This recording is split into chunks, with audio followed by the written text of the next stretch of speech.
Welcome guys, आपका फिर से स्वागत है एक नई क्लास के साथ। और जैसे कि यहाँ पर आप देख सकते हो कि कल आपको एक अपडेट दी गई थी डब्ल्यूओ से संबंधित। आपको पता है कि डब्ल्यूओ की जो वैकेंसी आई थी 2021 में, जो कि अभी जिसकी एग्ज़ाम डेट भी कल ही आपको बताई गई थी कि जो डब्ल्यूओ की एग्ज़ाम है ये आपके मई के फर्स्ट सप्ताह में हो जाएगी। ठीक है, तो एग्ज़ाम डेट आ चुकी है। तो यहाँ पर हम सबसे पहले स्टार्ट करेंगे जो भी क्लासेस यहाँ पर ओल्ड पेपर से ही संबंधित करेंगे। ठीक है, तो आज यहाँ पर जो हम डिस्कस करने वाले हैं वो करेंगे डब्ल्यूओ का सेकंड पेपर। याद रखिएगा, दो पेपर यहाँ पर होते हैं डब्ल्यूओ में, फर्स्ट और सेकंड। फर्स्ट में याद रखिएगा हिंदी और राजस्थान जी की आएगी, और सेकंड जो कंप्लीट पेपर होता है उसमें केवल एग्रीकल्चर आती है। तो यहाँ पर हम केवल एग्रीकल्चर के पोर्शन में ही डिस्कस करने वाले हैं। तो याद रखिएगा, सबसे पहले थोड़ा सा बेसिक यहाँ पर बता देता हूँ कि एग्रीकल्चर की यहाँ पर आपकी याद रखिएगा 9 से 11 सब्जेक्ट आती है। कितनी आती है? 9 से 11 सब्जेक्ट आपकी आती है। तो उन सभी के यहाँ पर क्वेश्चंस आपको देखने को मिलेंगे, मतलब एग्रो, होर्टी, एनिमल। इसके अलावा याद रखिए स्टैटिक्स है आपकी, एंटोमोलॉजी है आपकी, इकोनॉमिक्स है आपकी, एक्सटेंशन है। ठीक है, ये सारी सब्जेक्ट इन सभी के याद रखिए कंबाइंड में आपके क्वेश्चंस आते हैं। और कितने आते हैं टोटल? याद रखिएगा 120 क्वेश्चन आते हैं। और यहाँ पर याद रखिएगा आपका जो इनका मार्क्स होते हैं वो होते हैं 360। ठीक है, मतलब सभी याद रखिएगा जितने भी यहाँ पर क्वेश्चंस हैं सभी सिमिलर मार्क्स के हैं। ठीक है, तो चलिए क्लास को स्टार्ट करेंगे। तो बस क्लास को एंड तक ज़रूर देखें ताकि आपको याद रखिएगा पता चल सके कि डब्ल्यूओ में किस टाइप के एग्जाम में क्वेश्चंस पूछे जाते हैं। ठीक है, इसके अलावा अगर आप इस पेपर को डाउनलोड करना चाहते हो तो आप ऑफिशियल साइट पर जा सकते हैं, वहाँ पर आपको आंसर की भी मिल जाएगी और पेपर भी यहाँ पर आपको मिल जाएगा। ठीक है, चलिए क्लास को स्टार्ट करते हैं। इससे पहले अगर चैनल पर नहीं हो तो चैनल को सब्सक्राइब कर ले और पास के बेल आइकन को ज़रूर प्रेस कर दे ताकि जितनी भी यहाँ पर क्लासेस लगेगी, कोई अपडेट आएगी, वो आपको डेली या फिर रेगुलर मिलती रहे। ठीक है, चलिए क्लास को स्टार्ट करते हैं। तो सबसे पहले यहाँ पर हम देखेंगे कि जो हमारा फर्स्ट क्वेश्चन था वो पूछा गया था कि निम्न में से किस फसल में अंतः प्रजनन ह्रास अधिकतम होता है। याद रखिएगा यहाँ पर पूछा गया था इनब्रीडिंग डेप्रिसिएशन। तो ये होता है सबसे ज़्यादा याद रखिए रेंज का होता है, और रेंज का कोई याद रखिएगा सेकंड नाम क्या होता है? रेंज का अल्फा अल्फा होता है। ठीक है, लूरसन को ही याद रखिएगा अल्फा अल्फा के नाम से भी जाना जाता है। इसी के अकॉर्डिंग हम बात करेंगे जैसे कि बरसीम, तो याद रखिए बरसीम को इजिप्शियन क्लोवर के नाम से भी जाना जाता है। याद रहेगा। चलिए, सबसे ज़्यादा किस में होती है? इनब्रीडिंग डेप्रिसिएशंस या फिर अंतः प्रजनन ह्रास, ये होता है याद रखिए रेंज का में होता है। नेक्स्ट क्वेश्चन के यहाँ पर बात करेंगे कि बीज जीवन परीक्षण के लिए निम्न में से कौन सा रसायन काम में लिया जाता है। मतलब जो सीड विएबिलिटी टेस्ट किया जाता है इसके लिए किस केमिकल का प्रयोग किया जाता है? तो याद रखिए सीड विएबिलिटी जो टेस्ट किया जाता है तो इसके लिए यूज़ किया जाता है याद रखिए टेट्राजोलियम क्लोराइड। आपको पता है, याद रखिएगा इसमें क्या होता है? याद रखिएगा उनका कलर चेंज हो जाता है। जो जीवित होते हैं, मतलब जिनमें विएबिलिटी पाई जाती है, उन सीड में उनका क्या होता है? कलर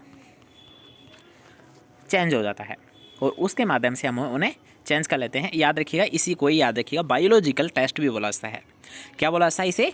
बायोलॉजिकल टेस्ट भी इसे बोला जाता है। याद रखिएगा यहाँ पर हिंदी में और इंग्लिश में दोनों में यहाँ पर कंबाइन लेकर चलेंगे क्वेश्चंस को, ताकि आपको कोई दिक्कत नहीं आए। इसके अलावा कोई भी दिक्कत आती है तो आप कमेंट सेक्शन में हमसे पूछ सकते हैं। ठीक है, नेक्स्ट क्वेश्चन की यहाँ पर बात करेंगे कि आधार बीज के कट्टे पर लगे चिन्हित पत्र का रंग होता है। याद रखिएगा जो आधार बीज होता है या फिर जो फाउंडेशन सीड होता है तो इसके बैग पर किस प्रकार का लेबल लगा होता है।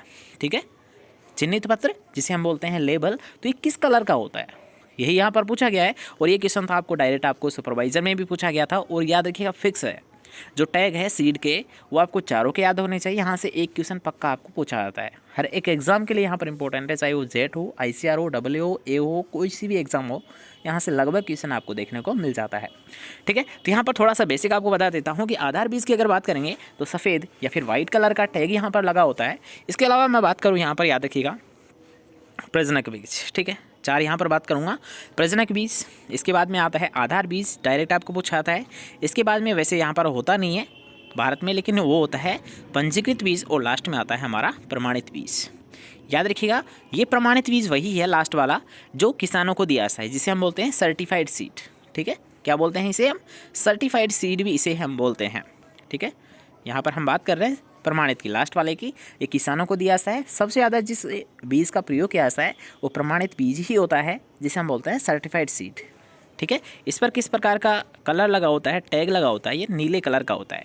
पंजीकृत की अगर बात करेंगे तो याद रखिएगा जो पंजीकृत है ये भारत में वैसे उपजाऊ नहीं है, मतलब भारत में इसको तैयार नहीं किया जाता। लेकिन अगर बात करें इसके भी टैग की, अगर बाई चांस आपको पूछ ले तो इस पर होता है पर्पल कलर का टैग, मतलब बैंगनी कलर का टैग यहाँ पर लगा होता है। आधार की हम जस्ट अभी आपको बात कर ही चुके हैं कि आधार पर याद रखिएगा सफ़ेद कलर का टैग लगा होता है, जिसे हम बोलते हैं फाउंडेशन सीड, ठीक है। और अगर हम बात करेंगे प्रजनक, जिसे हम बोलते हैं ब्रीडर सीड, तो ब्रीडर सीड पर याद रखिए गोल्डन येलो कलर का, सुनहरे पीले कलर का यहाँ पर टैग लगा होता है, याद रहेगा। दोबारा से देख लीजिए, प्रजनक बीज की अगर बात करेंगे तो गोल्डन येलो या फिर सुनहरा पीले कलर का टैग। आधार बीज पे बात करेंगे जिसे हम फाउंडेशन सीड भी कहते हैं, इस पर लगा होता है सफ़ेद कलर का टैग। अगर हम बात करेंगे पंजीकृत बीज जो कि भारत में तैयार नहीं किया जाता, लेकिन बाई चांस अगर आपको पूछ ले कि इस पर टैग किस प्रकार का होता है, जिसे हम बोलते हैं रजिस्टर्ड बीज, तो रजिस्टर्ड बीज पर जो याद रखिएगा टैग लगा होता है ये होता है याद रखिएगा पर्पल या बैंगनी कलर का। और हम बात करें प्रमाणित बीज जो किसानों को दिया जाता है, जो सबसे ज़्यादा ग्रो किया जाता है, इस पर कौन से कलर का टैग लगा होता है, तो वो होता है याद रखिए नीले कलर का टैग यहाँ पर लगा होता है, ठीक है। चारों यहाँ पर कॉन्सेप्ट क्लियर होता है। आते हैं नेक्स्ट क्वेश्चन की ओर कि अधिकतम संकरोध किसके द्वारा व्यक्त किया जाता है, मतलब मैक्सिमम जो हेटेरोसिस होती है ये किसके द्वारा मैनिफेस्टेड की जाती है, ठीक है। तो ये की जाती है याद रखिए सिंगल क्रॉस या फिर एकल संकरण के द्वारा की जाती है। ओके, नेक्स्ट क्वेश्चन यहाँ पर बात करेंगे कि संकर किस में प्रथम बार किस फसल की तैयार की गई थी। तो ये तो आपको पहले भी बता चुके हैं ये क्वेश्चन कि जो हाइब्रिड वेराइटीज़ है ये सबसे पहले किसकी लाई गई थी, याद रखिए मक्के की, मेज़ की सबसे पहले जो डेवलप्ड की गई थी वेराइटीज़ कौन सी की गई थी, हाइब्रिड वेराइटीज़ की गई थी। नेक्स्ट क्वेश्चन यहाँ पर बात करेंगे कि उभय द्विगुणित ब्रेसिका जुन्सिया निम्न में से किन के संकरण के द्वारा विकसित की गई है, या फिर आपको पूछा जा सकता है ब्रेसिका जुन्सिया का जो हाइब्रिडाइजेशन है ये किसके क्रॉस से किया गया है। तो इसका डायरेक्ट आपको कॉन्सेप्ट याद रखना है कि ब्रेसिका कंप्रेस्टिस का जब क्रॉस करवाया गया था ब्रेसिका नाइग्रा से, तब जाकर हमें ब्रेसिका जुन्सिया प्राप्त हुई थी। याद रखना, दोबारा से देख लीजिए कि ब्रेसिका जुन्सिया को किसके क्रॉप से प्राप्त किया गया था, ब्रेसिका कंप्रेस्टिस का क्रॉस ब्रेसिका नाइग्रा से करने पर, ठीक है। चलिए नेक्स्ट क्वेश्चन के यहाँ पर बात करेंगे कि pure line theory, pure line theory जिसका सबसे पहले व्हीट में इसका प्रयोग किया गया था, तो इसका भी आप याद रखें कि इसका सबसे पहले किस में प्रयोग किया गया था, व्हीट में। और ये किसके द्वारा दी गई थी, याद रखिए प्योर लाइन थ्योरी या फिर शुद्ध वंशक्रम का सिद्धांत जॉनसन के द्वारा दिया गया था। किसके द्वारा, जॉनसन के द्वारा ये दिया गया था। नेक्स्ट क्वेश्चन यहाँ पर बात करेंगे कि MPMH 17, RHB 223, MPMH 21 and RHB 224, ये जितनी भी जो हाइब्रिड वेराइटीज़ है ये सभी किसकी वेराइटीज़ है, याद रखिए पर्ल मेट या बाजरा की वेराइटीज़ है। आप ऐसे भी पहचान सकते हो जैसे कि RHB से ही आप पहचान सकते थे कि राजस्थान हाइब्रिड बाजरा, राजस्थान हाइब्रिड बाजरा, ठीक है। इसकी फुल फॉर्म क्या होती है, RHB की राजस्थान हाइब्रिड बाजरा, ठीक है। तो आप ऐसे पहचान सकते हो, ठीक है। आसान क्वेश्चन है, बस इनको याद रखिएगा। MPMH भी क्या है, याद रखिएगा बाजरा की ही वेराइटीज़ है। नेक्स्ट क्वेश्चन के यहाँ पर बात करेंगे। अब यहाँ पर याद रखिएगा जो मेंडल के द्वारा दिया गया था, जो 7 लक्षण यहाँ पर लिए गए थे उनसे संबंधित ये क्वेश्चन है। तो इसको देख लेते हैं कि एक लंबे पौधे का बोने पौधे से संकरण करवाया, इनकी संतति में लगभग आधे पौधे लंबे व आधे बोने प्राप्त हुए। लंबे एवं बोने पौधों की जीन प्रारूपी मतलब जीन संरचना क्या होगी ये आपको बताना है, ठीक है। यहाँ पर सबसे पहले उन्होंने क्या लिया था, एक परीक्षण यहाँ पर किया गया था, एक क्रॉस यहाँ पर करवाया गया था कि लंबे पौधे और बोने पौधे, ठीक है। लंबे पौधे और बोने पौधों का जब संकरण करवाया जाता है तो इनसे क्या होता है, याद रखिए आधे तो लंबे प्राप्त होते हैं, आधे बोने प्राप्त होते हैं। कॉमन सा टेस्ट था यहाँ पर, आसानी से आप इसे पहचान सकते थे। नेक्स्ट क्वेश्चन के यहाँ पर बात करेंगे कि निम्न में से कौन सी एक वृहद मृद समय क्षेत्रीय मृदागण के अंतर्गत आती है। मतलब यहाँ पर याद रखिए ग्रेट सोइल ग्रुप यहाँ पर आपको पूछा गया है, या फिर आप ऐसे में मान सकते हो कि एक बड़ा ग्रुप कौन सा है, याद रखिएगा तो होता है लेटेराइट सोइल का। कौन सा है, ग्रेट सोइल ग्रुप, वो है लेटेराइट सोइल का। नेक्स्ट क्वेश्चन यहाँ पर बात करेंगे कि आकाशीय छाया क्षेत्र जिसे हम बोलते हैं, याद रखिएगा एरियल फोटोग्राफिक जो सोइल सर्वे किया जाता है, याद रखिए ये सोइल का ही बेसिक क्वेश्चन है, आपने पढ़ा होगा BSc लेवल में यहाँ पर कि जो भी यहाँ पर की जाती है सोइल सर्वे उसमें क्या होता है, याद रखिए एरियल फोटोग्राफिक की जाती है। ओके, अब यहाँ पर पूछा जाता है कि जो फोटोग्राफी कर रहा है वो वायुयान, इसकी ऊंचाई किस पर निर्भर करती है, जो उसकी हाइट है ये किस पर डिपेंड होती है, ये क्वेश्चन यहाँ पर पूछा गया है। तो यहाँ पर याद रखिएगा इसका जो डिपेंड होता है इसकी हाइट ये किस पर रहती है, याद रखिएगा ए और सी। मतलब कैमरे की फोकस दूरी तो क्या है, कितना वो ले सकता है, मतलब वहाँ पर कितना वो फोकस कर सकता है क्या मैप को तैयार करने में, रूपरेखा तैयार करने में, या फिर छायाचित्र लेने का पैमाना उसका क्या रखा गया है। ठीक है, स्केल ऑफ एरियल फोटोग्राफिक और फोकस लेंथ ऑफ कैमरा, ये दोनों डिपेंड करती है याद रखिएगा वायुयान की हाइट को, ऊंचाई को। नेक्स्ट क्वेश्चन के यहाँ पर बात करेंगे अब, जिसमें आपको पूछा गया है याद रखिएगा महीन बालू का।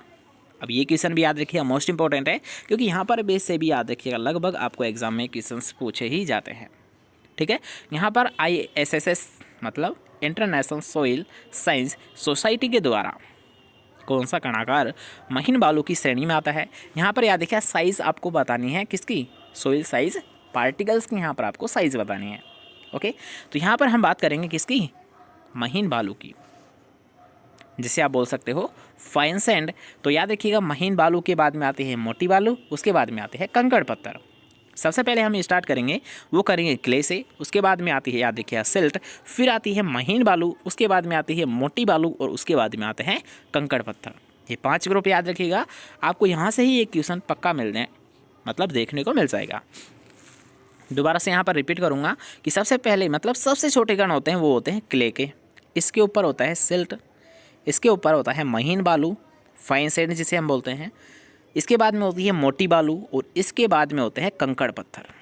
ठीक है, तो अब यहाँ पर आपको पूछा गया है महीन बालू का, मतलब इसका आपको पूछा गया है। ठीक है, इसका यहाँ पर आपको पूछा गया है। तो अब यहाँ पर मैं बात करूँ याद रखिए क्ले पार्टिकल्स की, तो क्ले पार्टिकल्स को यहाँ पर मैं बता देता हूँ आपको वैसे कि 0.002 mm से भी कम होते हैं। सबसे छोटे इसी के होते हैं, जो पार्टिकल्स की साइज़ होती है ये 0.002 mm से भी कम होती है, लेस दैन। ठीक है, लेस दैन 0.002 mm से कम होती है। अब यहाँ पर याद रखिए एक जीरो कम करते जाइए और ऊपर बढ़ते जाइए। आप कैसे याद रख सकते हो, सिल्ट की अगर बात करूँगा मैं, तो सिल्ट को कैसे याद रख सकते हो। ठीक है, एक बेसिक थ्योरी आप मान सकते हो, एक ट्रिक आप मान सकते हो कि इनमें से ये जो डबल जीरो है ना, इनमें से एक जीरो घटा दीजिए, बस वो सिल्ट की आ जाएगी। जैसे कि मैं बात करूँ यहाँ पर, तो इसकी एक जीरो हटा दीजिए, मतलब 0 पॉइंट के बाद में 2 जीरो है ना, यहाँ पर एक जीरो मैं कर दूंगा। ठीक है, यहाँ लिख दोगे, और इसके बाद में आपको क्या लिखना है बताइए, इसको एज इट इज़ यहाँ पर लिख देना है, समझ रहे हो। इसको पहले तो क्या करना है, एज इट इज़ लिख देना है 0.002 mm से लेकर 0.02 mm के मध्य जो आएगी वो याद रखिए सिल्ट की होती है। आप इसे आगे भी लिख सकते हो, इसे पीछे भी लिख सकते हो। ठीक है, जैसे आपको अच्छा लगता है, जैसे आपको लिखना पसंद है वैसे आप लिख सकते हो। मैंने बताया अभी आपको कि 0.002 mm किसकी होती है, इससे भी कम किसकी होती है, क्ले की होती है। इसके जस्ट ऊपर क्या करेंगे, इसको हम जस्ट ऊपर लिख देंगे, यहाँ पर डिफाइन कर देंगे, और इससे एक जीरो यहाँ पर कम कर देंगे, तो ये किसकी हो जाती है, सिल्ट की हो जाती है। फिर इसको हम दोबारा से लिखेंगे यहाँ पर 0.02, और फिर इसको में से एक जीरो वापस कम कर देंगे। सॉरी, यहाँ पर कुत्ते की आवाज़ है तो उसका तो यहाँ पर कुछ कर नहीं सकते। ये किसकी आ गई है याद रखिएगा, 0.02 या फिर 0.2। Sorry for disturbance. ठीक है, दोबारा से आते हैं। जैसे कि हम बात कर रहे थे याद रखिए महीन बालू की, तो यहाँ पर आप देख सकते हो एज इट इज़ यहाँ पर मिल चुका है हमें। ठीक है, मैंने अभी बताया था आपको एक पॉइंट यहाँ पर कम करना है, एक जीरो यहाँ पर कम करते जाना है, आपको जो है वो पता चल जाएगी, क्या साइज़ पता चल जाएगी। अब मान लीजिए आपको महीन बालू की यहाँ पर दे रखी है, तो मोटी बालू की अगर आपको पहचाननी है तो क्या करोगे आप फिर से एक माइनस करोगे ना, मतलब एक जीरो को हटा दोगे। कैसे हटाओगे, अभी इसे दोबारा से देख लीजिए। जैसे कि मान लीजिए यहाँ पर है ये, ठीक है पता है आपको। ठीक है, तो इसे हम दोबारा से घटा लेते हैं, क्या बनेगा यहाँ पर बताइए, 0.2 यहाँ पर बन जाएगा। ओके, और 2 mm है ये कंकड़ पत्थर की बन जाएगी। ओके, याद रखना जो 2 mm है ये कंकड़ पत्थरों की बनेगी, और जो मोटी बालू है उसके जो साइज़ है वो बन जाएगी 0.2। ठीक है, इतना याद रख लोगे। चलिए, ये क्लियर होता है क्वेश्चन। नेक्स्ट क्वेश्चन की यहाँ पर बात करेंगे। अब यहाँ पर याद रखिएगा आपको मैच वाला क्वेश्चन है, और लगभग आजकल जो क्वेश्चंस बनते हैं नए टाइप के वो ऐसे में सिमिलर वर्ड्स या फिर मैचिंग टाइप के आपको क्वेश्चंस पूछे जाते हैं। तो यहाँ पर आपको करना क्या है कि याद रखिएगा formative element in the blank of order soil orders. ठीक है, उनके एलिमेंट्स यहाँ पर उनको कनेक्ट करना है। तो सबसे पहले हम बात करेंगे यहाँ पर एंटी सोल्स की। तो एंटी सोल्स होता है, याद रखिएगा कौन सा, फर्स्ट का थर्ड ऑप्शन। वैसे इसे आप देख लीजिए, डायरेक्ट मैं यहाँ पर आपको क्लियर कर देता हूँ। Entisol ERT, vertisol EPT, inceptisols ANT और स्पिडोसोल्स ये आपको डायरेक्ट मैच हो रहा है OD। ठीक है, इनको आप याद कर ले या फिर लिख ले, इसको आप बार बार दोहराओगे तो आपको याद हो जाएगा, कोई दिक्कत नहीं आने वाली है। नेक्स्ट क्वेश्चन यहाँ पर बात करेंगे। अब यहाँ पर याद रखिए ये भी मैचिंग वाला है। इसमें क्या पूछा गया, एक साइड आपको पोषक तत्व दे रखे हैं और दूसरी साइड उनके फंक्शन आपको पूछे जा रहे हैं, मतलब उनके कार्य आपको पूछे जा रहे हैं। अब यहाँ पर आपको गलत पहचानना है या फिर सही पहचानना है, सही उत्तर का चयन कीजिए। तो दोबारा से हम मैचिंग पे आ जाते हैं। तो मैचिंग यहाँ पर आप कर लीजिए फास्फोरस। तो फास्फोरस क्या करता है, याद रखिए ऊर्जा का स्थानांतरण करता है, ये आप सभी को पता है। जो खेरा रोग होता है ये जिंक तत्व की कमी से होता है, आप सभी को पता है। ठीक है, मैं यहाँ पर लिख देता हूँ कि ऊर्जा स्थानांतरण कार्य फास्फोरस करता है। खेरा रोग है ये जिंक तत्व की कमी से होता है। परागकणों का जो बनना है ये डिपेंड करता है, याद रखिए बोरोन पर। तो बचा हमारा कौन सा, यहाँ पर जस्ता हो चुका है, बोरोन हो चुका है, तो पोटेशियम यहाँ पर बचता है। तो पोटेशियम यहाँ पर हमारा आ जाएगा कि पौधों में रसाकर्षण दबाव या फिर वाटर टॉलरेंस जो पैदा करता है वो कौन करता है, पोटेशियम करता है। ठीक है, तो यहाँ पर आप ऐसे इजीली यहाँ पर सोल्व कर सकते थे, कोई दिक्कत नहीं थी इस क्वेश्चन में। चलिए नेक्स्ट क्वेश्चन की यहाँ पर बात करेंगे। अब यहाँ पर नेक्स्ट क्वेश्चन आपको पूछा गया है कि मृदा निर्माण प्रक्रियाओं के संदर्भ में गलत है। मतलब इस पॉइंट को छोड़ दीजिए, बाकी को आप याद कर लीजिए। ठीक है, मतलब गलत यहाँ पर पूछा गया था, तो गलत यहाँ पर है कि अब इनको एक बार हम पढ़ेंगे कि ह्यूमिफिकेशन कार्बनिक पदार्थों के विच्छेदन एवं नवीन कार्बनिक पदार्थों के संश्लेषण का ये संयुक्त प्रक्रम होता है। मतलब ह्यूमिफिकेशन क्या होता है, याद रखिएगा कि जो कार्बनिक पदार्थ है इनके अपघटन से नए पदार्थ बनने ही क्या कहलाता है, ह्यूमिफिकेशन कहलाता है। नेक्स्ट क्वेश्चन के यहाँ पर बात करेंगे, इनको आप पढ़ लीजिए, वैसे ज़्यादा टाइम नहीं लगाएंगे हम क्वेश्चन में। ठीक है, जितना जल्दी हो सकता है उतना करेंगे। वैसे भी यहाँ पर लंबा पेपर है तो आज तो यहाँ पर क्लियर नहीं हो पाएगा। लगभग हम 30 से 5 क्वेश्चन यहाँ पर 50 क्वेश्चन यहाँ पर आज सोल्व करेंगे, बाकी कल की क्लास में हम यहाँ पर सोल्व करेंगे। ठीक है, चलिए तो यहाँ पर हम बात करते हैं 16 नंबर क्वेश्चन पे कि निम्नलिखित में से कौन सी मृदा संरचना श्रेणी नहीं है, मतलब टेक्सचर नहीं है, यहाँ पर ये पूछा गया है। तो ऑप्शन आपके पास टिक है, तो इन दोनों को याद कर लीजिए। ये तो है वाकई सैंड नहीं है, इनमें समझाने वाली बात है नहीं, जिसमें समझाने वाली बात आएगी उसको समझा दिया जाएगा। ठीक है, नेक्स्ट क्वेश्चन के यहाँ पर बात करेंगे कि निम्न में से कौन सा एक ऑर्गेनिक या कार्बनिक रासायनिक उर्वरक है। तो याद देखिए कार्बनिक रासायनिक उर्वरक यहाँ पर पूछा गया है। अब कार्बनिक कैसा ही यूरिया, इसको मैं आपको डिफाइन कर देता हूँ कि इसका फॉर्मूला आपको पता होना चाहिए CONH2। ठीक है, इसका वो जो फॉर्मूला होता है वो होता है NH2CONH2। तो यहाँ पर जो C आ गया ना, C किसका सिंबल होता है, किसका प्रतीक होता है, C कार्बन का होता है।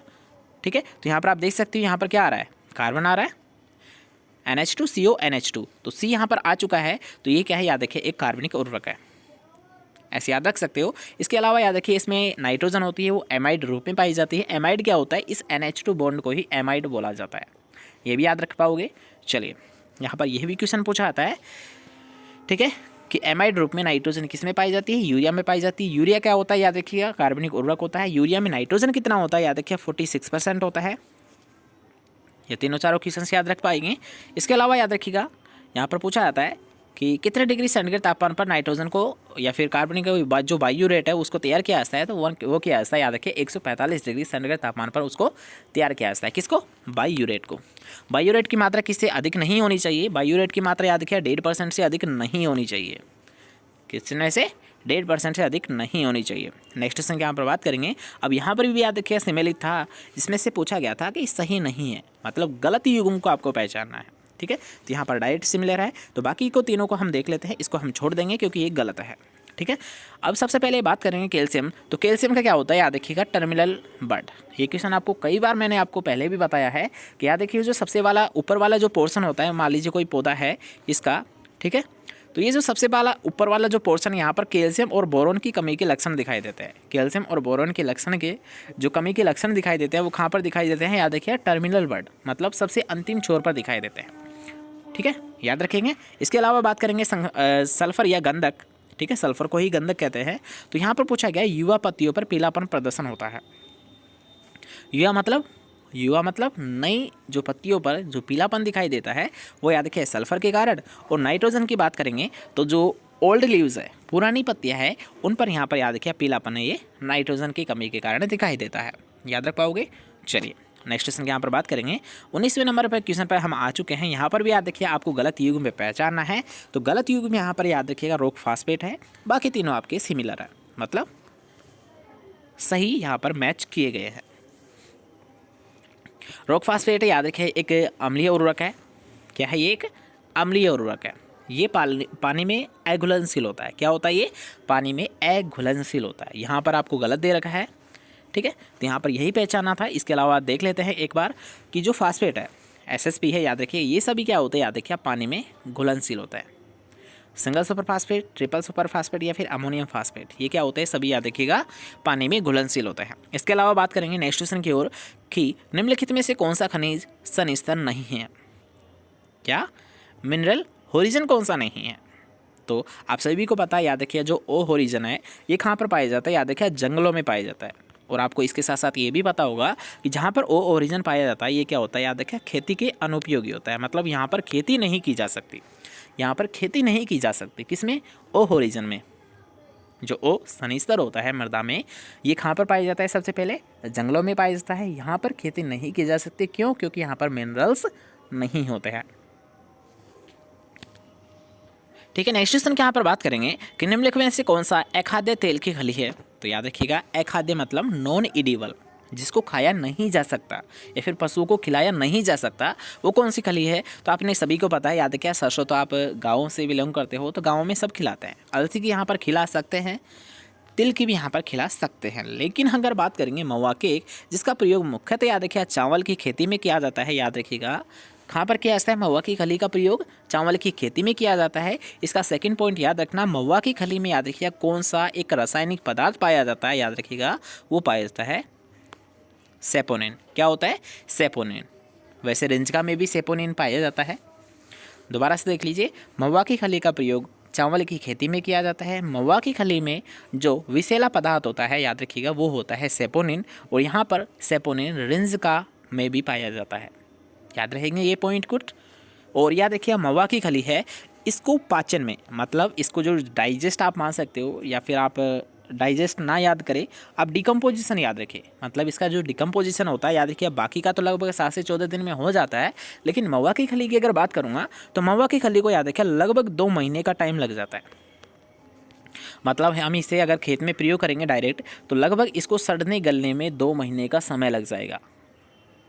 बाकी इसको छोड़कर जितनी भी खलियाँ है उनको कम टाइम लगता है, लेकिन महुआ की खली को याद रखें लगभग 2 महीने का टाइम यहाँ पर लग जाता है। ठीक है, चलिए नेक्स्ट क्वेश्चन की यहाँ पर बात करूँगा कि गुच्छा रोग एक दैहिक विकार है, मतलब फिजिकल डिसऑर्डर है। क्लस्टरिंग, तो क्लस्टरिंग किस में होता है? आपको पता है, याद रखिए आम में गुच्छा मुच्छा रोग लगता है, ये तो सभी को पता होगा। मैंगो मालफॉर्मेशन जिसे हम बोल सकते हैं। ठीक है, चलिए नेक्स्ट क्वेश्चन की यहाँ पर बात करेंगे कि पपीता की कौन से किस्म गाइनोडायोसियस नहीं है? तो आप सभी को पता है, याद रखिए गाइनोडायोसिस की अगर बात करेंगे तो गाइनोडायोसिस का मतलब क्या होता है? एक में तो होगा नर मादा, ठीक है, एक में तो क्या होगा? नर मादा, और दूसरे में भी क्या होगा? इसमें भी क्या होता है? मादा। मतलब ये जो समय होता है इसी को हम बोलते हैं गाइनोडायोसिस। ठीक है, याद रहेगा। इसके अलावा याद रखिएगा यहाँ पर क्वेश्चन पूछा गया था कि कौन सी डायोसियस नहीं है, तो पूसा ड्वार्फ को छोड़कर जितनी भी है यहाँ पर गाइनोडायोसियस है। जैसे कि आप सूर्या ले सकते हो, पूसा मैजेस्टी आप ले सकते हो, कुर्ग हनीड्यू आप यहाँ पर ले सकते हो। ये जितनी भी याद रखिए आप, ये क्या है? याद रखिए गाइनोडायोसियस वेराइटी है, और पूसा ड्वार्फ है, ये गाइनोडायोसियस वेराइटी नहीं है। ठीक है, चलिए नेक्स्ट क्वेश्चन यहाँ पर बात करेंगे। अब जिसमें आपको पूछा गया ललित, तो याद रखिए ललित कौन से फल की वैरायटी है? तो ललित तो याद रखिए अमरूद की है। ललित अमरूद की वैरायटी है। काफ़ी इंपॉर्टेंट क्वेश्चन यहाँ पर बनता है। ललित वही किस्म की हम यहाँ पर बात कर रहे हैं, याद रखिएगा ललित जिसका क्या होता है? लाल गुदा होता है। किस प्रकार का होता है? लाल गुदा होता है, लाल पल्प होता है, रेड पल्प जिसका होता है वो होता है ललित। ये ललित कहाँ की फेमस है? याद रखिए MP साइड की यहाँ पर प्रसिद्ध है। और ललित वैरायटी किसकी होती है? याद रखिए अमरूद की यहाँ पर वैरायटी होती है। इसके साथ साथ अगर ये याद कर ही रहे हो तो इसके साथ साथ एक और क्वेश्चन यहाँ पर याद करते चलिए कि हिसार ललित किसकी वैरायटी है। ये क्वेश्चन कई बार आपको एग्जाम में पूछा जाता है, हजारों बार यहाँ पर पूछा गया है हिसार ललित। तो हिसार ललित किसकी टमाटर की वैरायटी होती है? किसकी वैरायटी होती है? हिसार ललित टमाटर की वैरायटी होती है। ठीक है, याद रहेगा। नेक्स्ट क्वेश्चन की यहाँ पर बात करेंगे कि अर्का कंचन के पैतृक या फिर जनक है। तो याद रखिए अर्का कंचन है ये किसके क्रॉस से यहाँ पर तैयार की गई थी? इसके पेरेंट कौन कौन से है जिनके क्रॉस से अर्का कंचन को प्राप्त किया गया था? तो ये है, याद रखिए, अनाबेसाई का जब क्रॉस करवाया गया था क्वीन ऑफ वाइन यार्ड। दोबारा से देख लीजिए कि अर्का कंचन की यहाँ पर बात करेंगे, अनाबेसाई जब क्रॉस किया गया था क्वीन ऑफ वाइन यार्ड तो अर्का कंचन को प्राप्त किया गया था। नेक्स्ट क्वेश्चन की यहाँ पर बात करेंगे कि डिब्बाबंदी के पहले कौन से फल की छिलाई नहीं की जा सकती? तो वो होता है, याद रखिए, चेरी। जब कैनिंग की जाती है, कैनिंग का फादर याद रखिए निकोलस एपर्ट को बोला जाता है। कैनिंग सबसे ज़्यादा याद रखिए मटर में की जाती है। तो यहाँ पर यही तो पूछा गया है। तो उसी डिब्बाबंदी, उसी कैनिंग में ऐसा कौन सा फल है जिसको छीला ही नहीं जाता, जिसका पल्प ही हटाया नहीं जा सकता, या फिर बाहरी कवर होता है जो सख्त कवर होता है उसको हटाया ही नहीं जाता? तो सबसे पहले याद रखिए, आपको याद आ जाना चाहिए चेरी। कौन सी? मैंगोस्टीन या चेरी जिसे हम बोलते हैं। तो इसका याद रखिए बाहरी छिलका नहीं हटाया जा सकता या फिर हटाया नहीं जाता। नेक्स्ट क्वेश्चन की यहाँ पर बात करेंगे, गाजर की इष्टतम बीज दर क्या होती है? वैसे तो यहाँ पर याद रखिएगा गाजर की इष्टतम बीज दर है या फिर ऑप्टिमम सीड रेट होती है केजी पर हेक्टेयर में यहाँ पर पूछी गई है। तो कई सारी बुकों में आपको 6 से 8 मिलेगी, लेकिन यहाँ पर जो आरपीएससी ने आपको माना था ये 4 से 5 माना था, क्योंकि 6 से 8 तो मान लीजिए ठीक है, लेकिन यहाँ पर 6 से 10 दे रखा है। तो 10 यहाँ पर मैक्सिमम हो जाती है, इसलिए यहाँ पर 10 को रिकमेंड नहीं किया जाता। इसलिए यहाँ पर राइट आंसर क्या है? याद रखिएगा 4 से 5 केजी पर हेक्टेयर, याद रखेंगे।